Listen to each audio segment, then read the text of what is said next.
Ma belle âme, il y a des nouvelles qui agissent comme un séisme.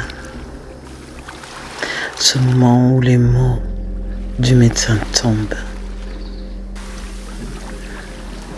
Vous ne pourrez pas porter la vie.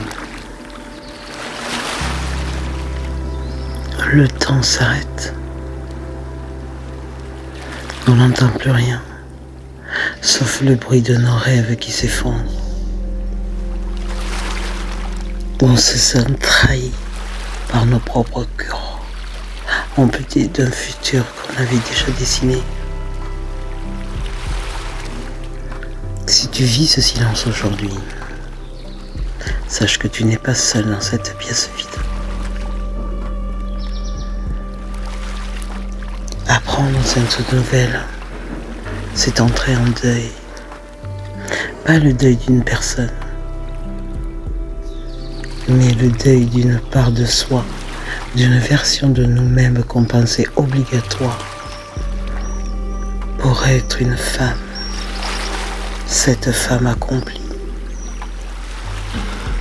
On traverse la colère, l'injustice, cette sensation d'être défectueuse face aux autres qui donnent la vie si facilement.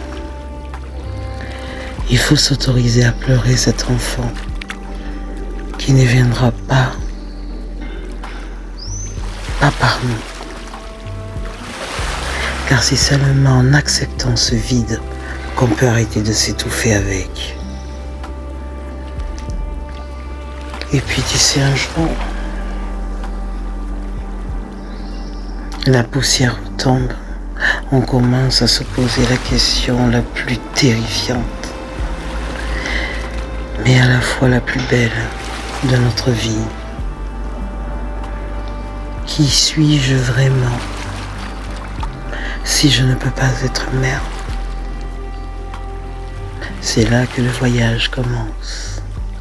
On découvre que notre valeur n'est pas logée dans notre utérus, mais dans notre âme.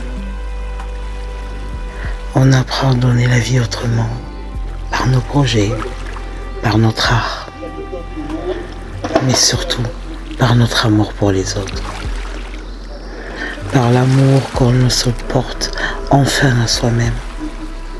La stérilité a brisé une porte, mais elle a ouvert une autre, celle de ton essence pure.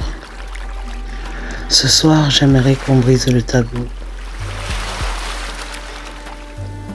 Si ce chemin est le tien,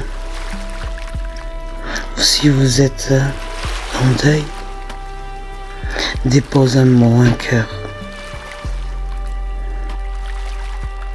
Ta peine ici, on se soutient d'âme à âme, paix et bénédiction.